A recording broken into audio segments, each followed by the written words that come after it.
विधि हमने आपको समझाया था कि अमोनिया बनाने की दो विधि होती है। अब विधि तो कई होता है, लेकिन इम्पोर्टेंट विधि होती है प्रयोगशाला विधि और हैबर विधि से अमोनिया का निर्माण।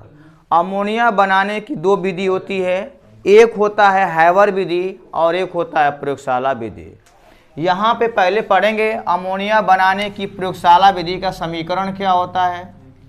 प्रयोगशाला विधि से अमोनिया का निर्माण मैंने बोला था लर्न करके आने के लिए आप लोगों को।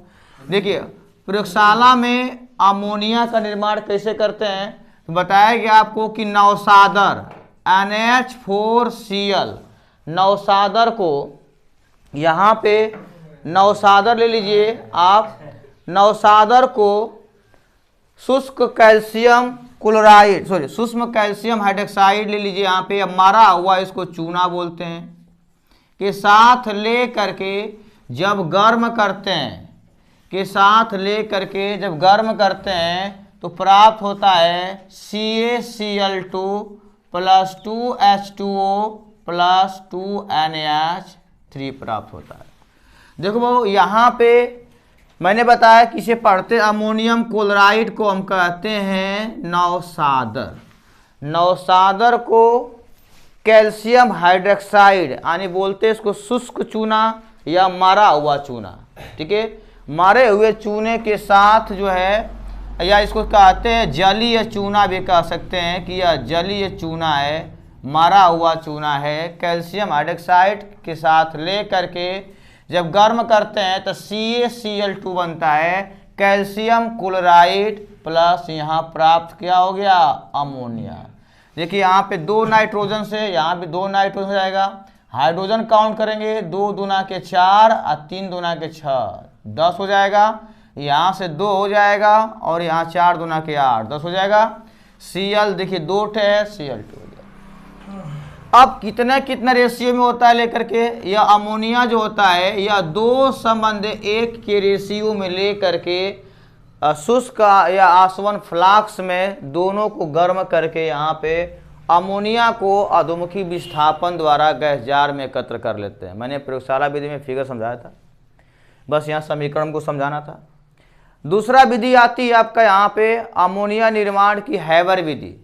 हैबर विधि बहुत ही मोस्ट इंपोर्टेंट है, पेपर में अक्सर पूछता है कि हैबर विधि से अमोनिया का निर्माण या अमोनिया का निर्माण का समीकरण दीजिए। हैबर विधि से देखो, हैबर विधि में होता क्या है कि आपको नाइट्रोजन और 1 भाग नाइट्रोजन और 3 भाग ले लीजिए हाइड्रोजन, 1 भाग नाइट्रोजन और 3 भाग हाइड्रोजन को ले करके जब इनको Fe लोहा या मोलिब्डेनम उत्प्रेरक की उपस्थिति में 200 वायुमंडलीय दाब तथा 501 सेंटीग्रेड पर जब इसको हीट करते हैं, इसको हम गर्म करते हैं, तो जो अमोनिया जो नाइट्रोजन और हाइड्रोजन जो है Fe और मोलिब्डेनम उत्प्रेरक की उपस्थिति में क्रिया करके अमोनिया क्या करता है, निर्माण करता है। यह अमोनिया जलीय अमोनिया होती है।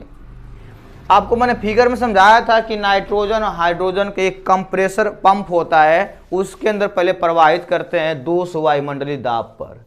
जब प्रवाहित करते बाबू ना, तो इसके अंदर कुछ अशुद्धियां होती हैं। क्या क्या होता है अशुद्धियां, CO की अशुद्धियां होती है, कार्बन डाइऑक्साइड की अशुद्धियां होती हैं, इसके अंदर H2S की अशुद्धियां होती है, इसके अंदर जल की अशुद्धियां होती है। इतनी अशुद्धियां जो है नाइट्रोजन जो हाइड्रोजन को कंप्रेसर पंप में प्रवाहित करते हैं तो उसमें सोडा लाइम होता है, और सोडा लाइम जो होता है carbon monoxide, carbon dioxide, hydrogen sulphide और जल की अशुद्धियों को दूर कर देता है।